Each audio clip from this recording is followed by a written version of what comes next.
I'm being joined in the program by the former Publicity Secretary of the People's Democratic Party. Joining us from our Abuja studio, Mr. Kola Ologbadiyan. Mr. Ologbadiyan, thank you so much for coming on the program. Thank you very much, Geoffrey. Good evening. So that there will be peace between you and I will not address you only as a politician. You're also a journalist. Is that okay?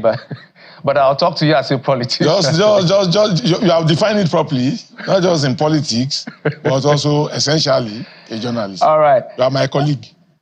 Okay, I accept that. But we're going to talk politics. Welcome to the program yet again. So there are a couple of things I want to run by you because a lot is going on in the country and a lot has also been happening in your party. I know that for a fact that one of the reasons that was cited by the Martin-Amewule group when they defected, because that status now is a bit confusing, so let's leave the court to decide that. One of the things they cited was the position of the National Secretary being in contention because Sam Anyanwu had gone to contest for the governorship position in Imo State. Those were their premise, or one of the premises they cited for leaving the party as at that time. But now we got this court judgment from Enugu Court of Appeal that we understand that Ms. Anyanwu has now been removed by the court, and a new person is now in his position as a substantive National Secretary of the People's Democratic Party. Maybe walk us through what played out today.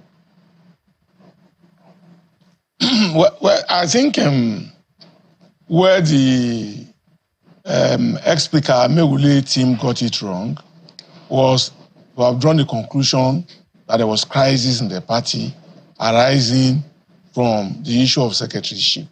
That is not legal. I'm not a lawyer, but by my own understanding, that's not the legal definition of division in a political party. For there to be a division in a political party, the party will have split from top to the bottom. And we haven't had that situation at the time in which they defected. And as a result of that, I think that is why when you have said the matter is in court and that we should leave it for the court.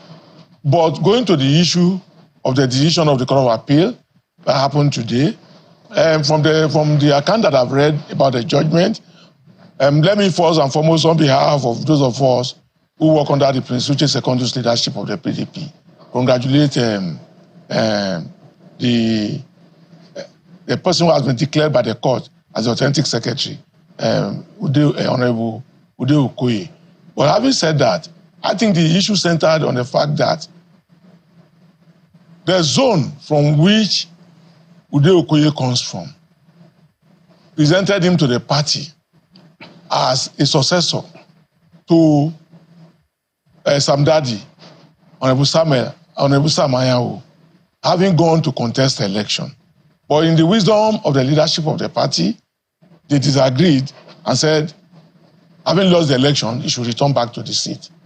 And I think when he was challenged, he went to court, the High Court, and he lost. He has also lost at the Court of Appeal. So we await the decision of the party. But as we speak, the court has declared Honorable Ude Okoye, who was formerly National Youth Leader under the leadership of Prince Uche Secondus, as the National Secretary of the party. So, as it is right now, I know that this as far as it has gone, I haven't seen the CTC of the judgment. I understand Ude Okoye will send it so that we understand the rationale behind this. But you have served in the NWC of the party, as you said, under the Uche Secondus party leadership. So, is there clarity as to the effect that when someone is going to contest elective position as a member of the NWC, by your constitution, the person must resign? Well, I honestly, Geoffrey, didn't study that before I came on air. But I know that I've had situations in the NWC where those who wanted to contest election did resign to contest election.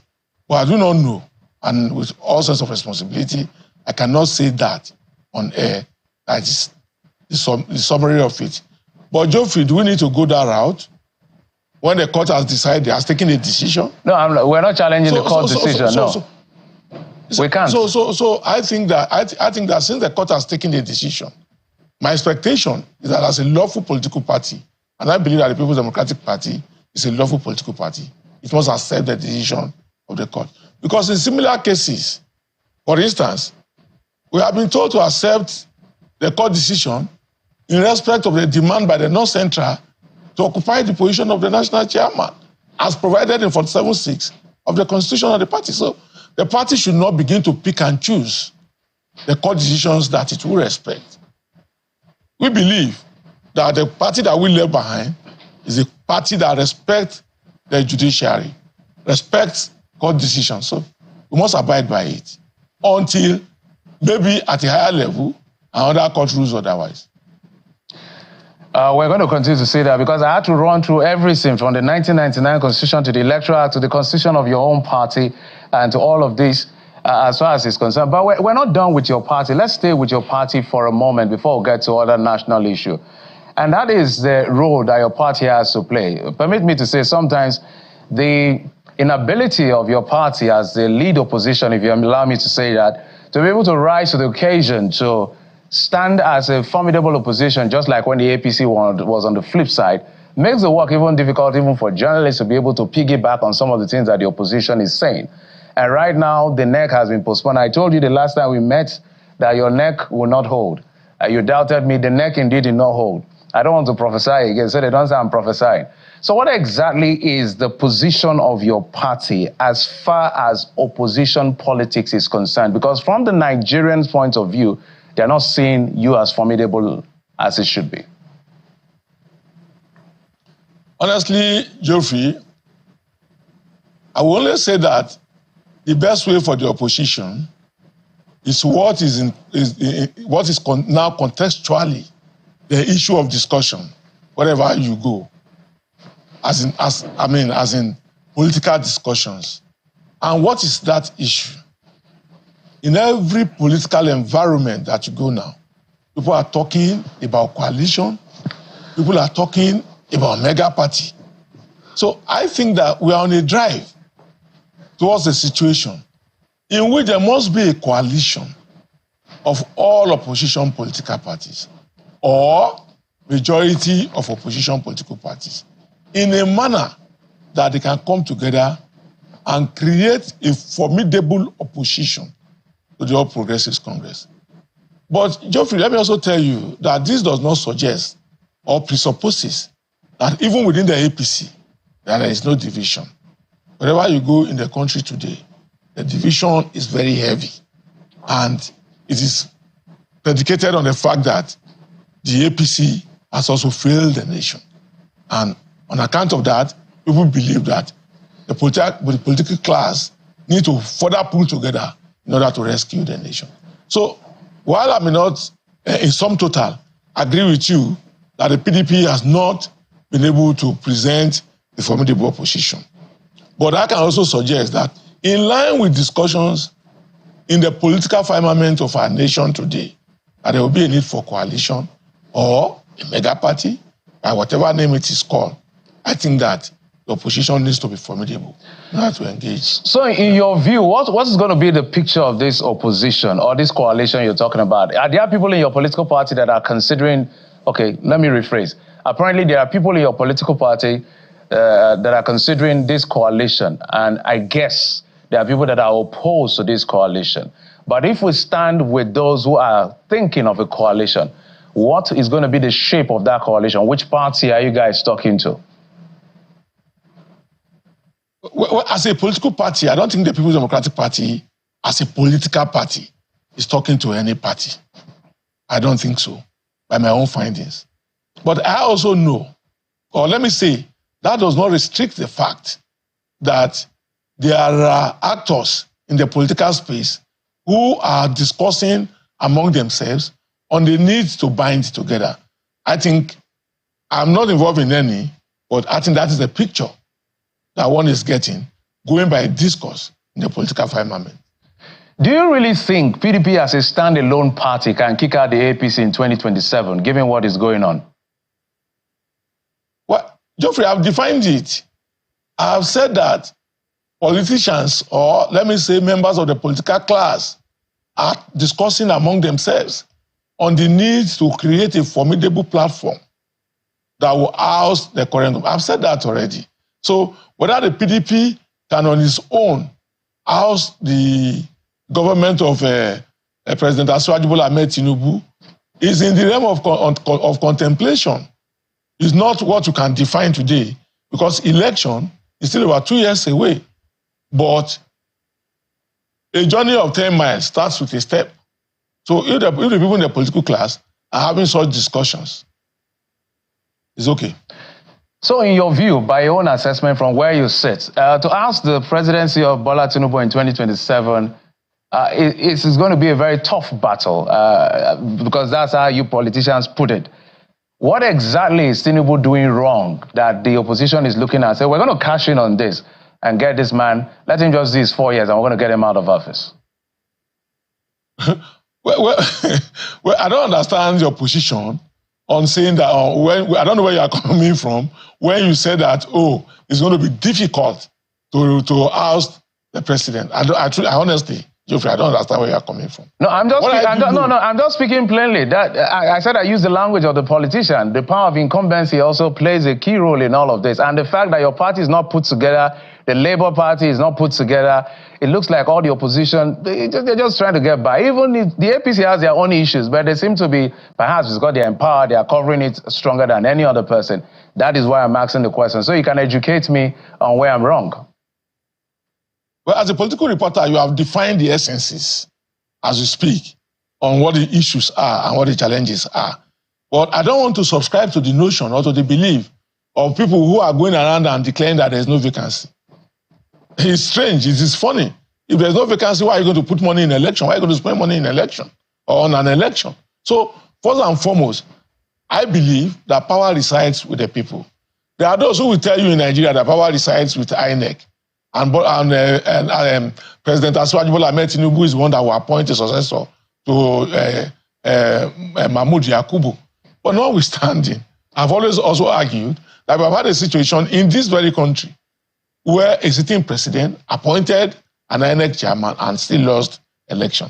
So, in politics, nothing is static and nothing is permanent except change. You understand, Geoffrey? So, on account of that, I will not discourage the political class. And I will not say anything that will stop them from planning, because it is normal in a political environment to plan. You are asking me about what has the presidency of Bola Ahmed Tinubu done wrong that they will limit him to a term. Ask Nigerians now. You have neighbors, Geoffrey. Is it the best of time for Nigerians? Even under the military, even under President, I don't know where you were then, Geoffrey, but I do know that even under President, the military president, Ibrahim Badamasi Babangida, when SAP was introduced, Nigerians stood up and said, let this SAP wear a human face. But we are in a situation in which President Bola Ahmed Tinubu is saying that he has introduced reform that will help Nigerians. And Nigerians are undergoing the worst of stress. People are dying because they cannot afford medication, because they cannot even afford food that will constitute a nutrient to their health. That's how bad it is. And I often ask myself, what feedback mechanism is Mr. President getting? Is he being told? Because the Asiwaju that people like us know is such that he relates and talk and speak to people. So I really don't know what is happening under the current situation. You introduce a holistic subsidy removal that has brought Nigeria to the nation to her knees. You introduce floating of the naira that has made even purchases extremely difficult, and it cannot wear a human face. You have continually told Nigerians they should keep renewing their hope.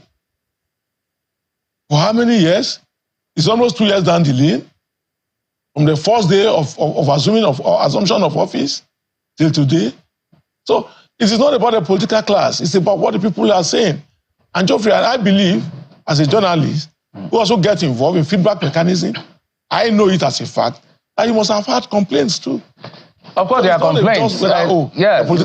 It's not just that Joff is not about whether, the political class just want a change for change. No, it's a reflection of what is happening in the society. Without trying to speak for the government, Dave said, the president has constantly said, I am aware that the decision I took is going to be a painful and it's going to be a difficult time. But bear with me, because there's light at the end of the tunnel. Of course, a lot of Nigerians are still very worried about this development. Nigerians are angry, Nigerians are hungry, and I can go on and on. But the government has also said there are a couple of things we're doing that is showing that we are in the right direction. They quote things like the external reserve, they talk about securitization of our loans and better management of our finances. Although our inflation is record high, they also talk about the issue of NEL fund. Now they are touting the issue of FAC allocation that is record high. 1.7 trillion naira was shared among the tiers of government in the last FAC of November. So some of the things that they are touting to say, in the short term, look at the gains, minimize on the pains. Is that something that resonates with you? Just playing the devil's advocate for the government. I don't think that resonates with Nigerians, and that to me is the honest truth. It doesn't. Geoffrey, we're in Christmas. Nigerians cannot afford rice because a bag of rice is now between 100,000 and 120,000, depending on where you are buying from. They say, Alhaji Dangote has shrink the cost of petroleum products. A liter of fuel in my own area in Abuja here sells for 1,080 naira. So all the things that they are talking about has not reflected in the lives and the pockets of the ordinary Nigerians. Purchasing power is abysmally low. So people cannot even feed. Is that bad? Then if you are unlucky to be on electricity that is on band A, you are either between selling your house to buy electricity or even running away completely. And you have a government that appears so insensitive that they are not even listening, they are not talking to people. And in fact, it is strange and absolutely so that Nigerians who spoke out against military government have been so timid that they cannot even express concern for the pains that they are passing through. They can't even speak out. Sometimes I ask myself, is it this same Nigeria? Why do you think Nigerians are not speaking out? People are scared. People are afraid. Scared of what? Some people have become so hungry that they just feel that, look, let me manage my life. Whatever the government wants to do, let them go ahead and do. Let me manage my life. And Geoffrey, let me tell you, it will rub off on the election. If the political class also continue to join in this ominous silence, and they are not speaking out. Because, Nigerians are very easy to fool. They will say, is it not the same people? What do you need to go and vote for? Why do you need to participate in an election? Well, they have already decided it. So, as we speak, there must be continual political education of the people. And lest I forget, we must ask questions about the modality of the elections that we hold in the future. So let's because all the major candidates, you know what I mean by all the major candidates, actually talked about their intention for this brutal policy. Whatever is going on under the Bola Tinubu administration is clearly self-inflicted. Removing of fuel subsidy. And now what has now happened is the money used for fuel subsidy, we're seeing the gain or that money going to FAC. So it's more like taking from the citizens directly and giving to government. How government is spending is a different kettle of fish. Also, not subsidizing FX by floating it is another decision of the government that has brought us here. So what would, say, an Atiku Abubakar, who was the candidate of your party, would have done differently that would have maybe repositioned us better than what we are 18 months down the line under Bola Tinubu? Well, I think on this same platform, I had said that, yes, Atiku's promised subsidy removal, but he declared that it will be phased.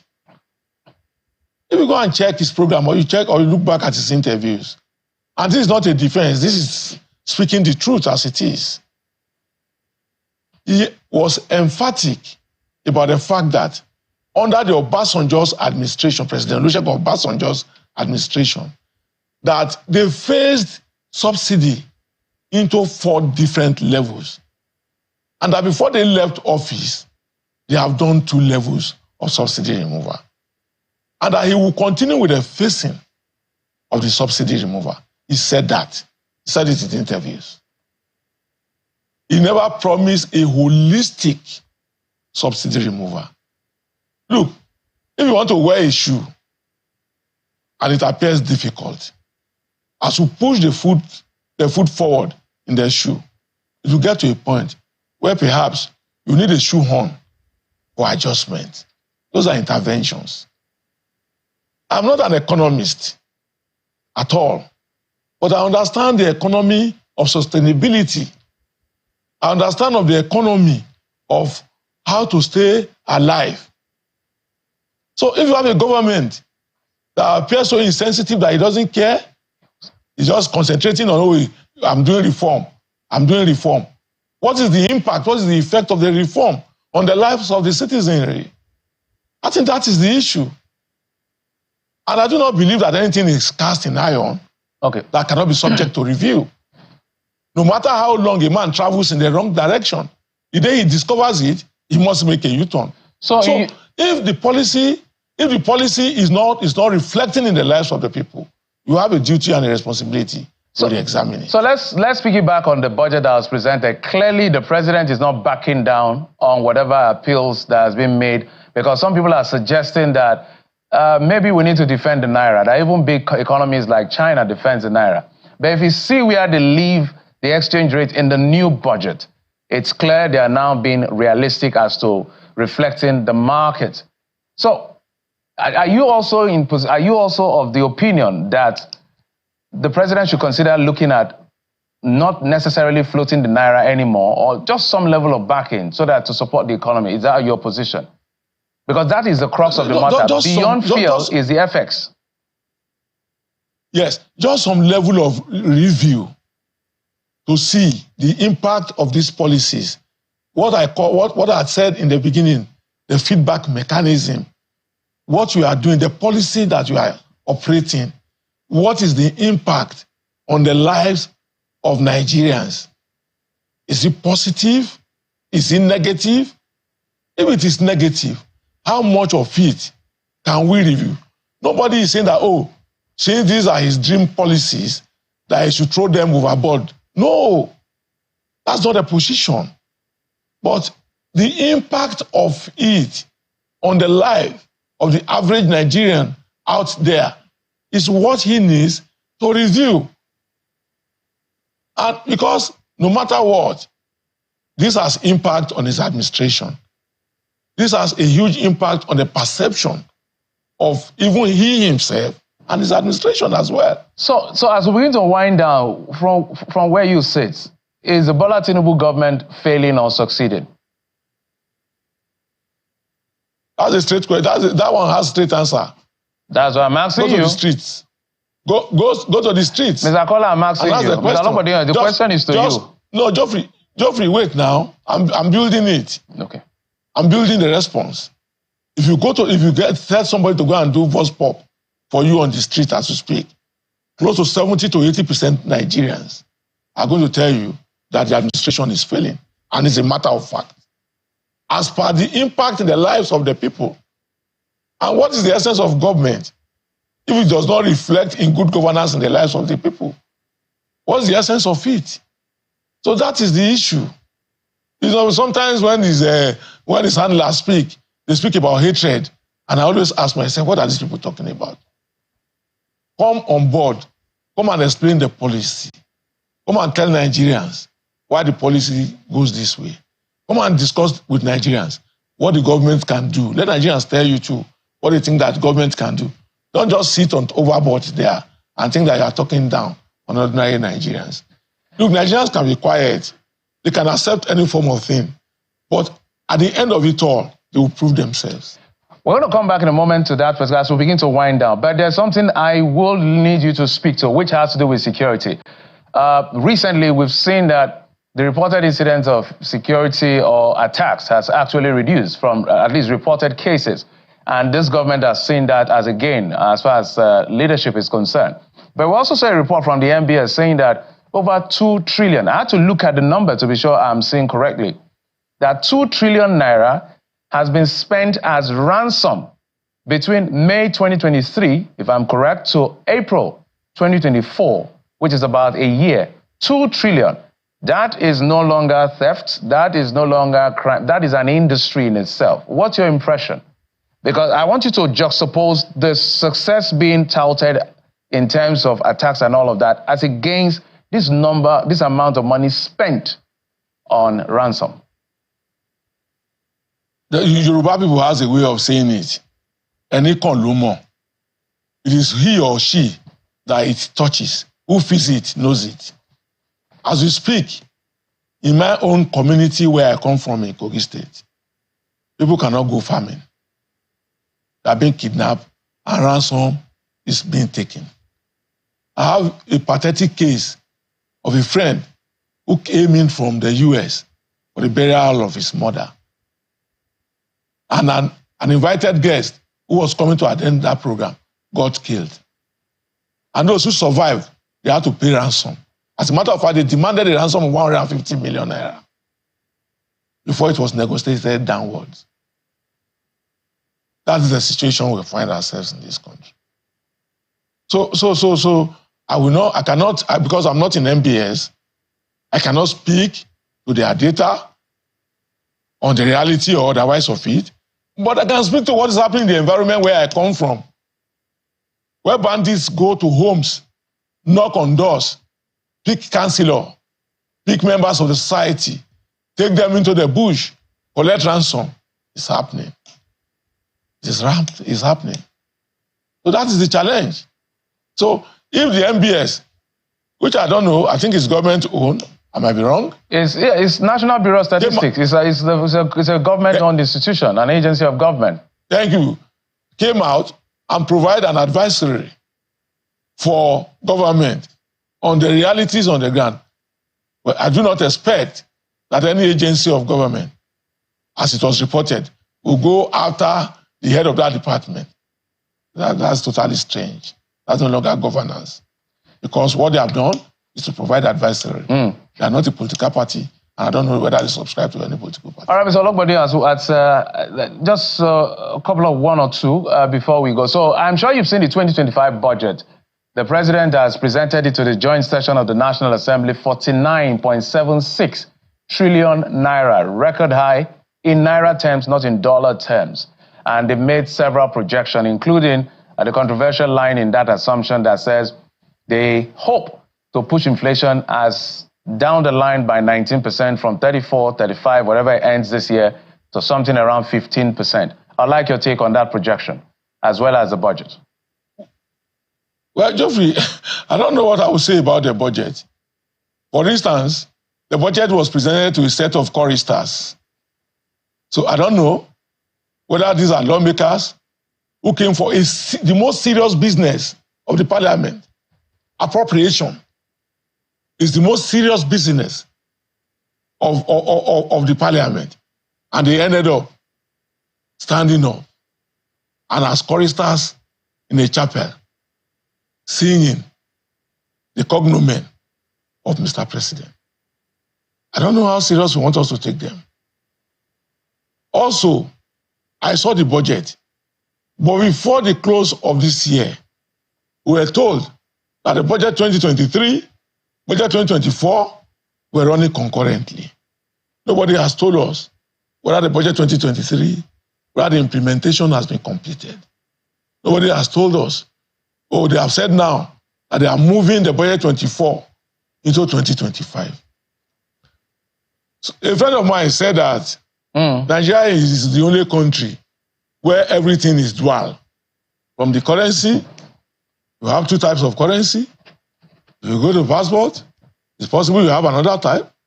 So we have budget in different types and phases, and you don't even know which one they are using. And a budget in which 40% of the budget will be used to fund deficit. I honestly don't know what you want me to say about it, Jeffrey.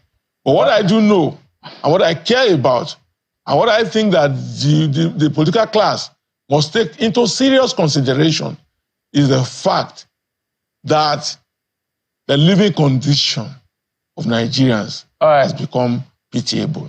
Thank you very much. All right, Mr. Ologbede, as a matter of fact, members of your party are in that National Assembly, so it's a good time to also speak to them to rise up to the occasion, whatever reservation they may have with the budget and with the happenings in the country. That's why we have an opposition in the National Assembly to do their work and do it diligently, because implementation is their job to oversight that implementation. But I must thank you, Kola Ologbede, former PDP National Publicity Secretary, also a journalist. I must give him his title.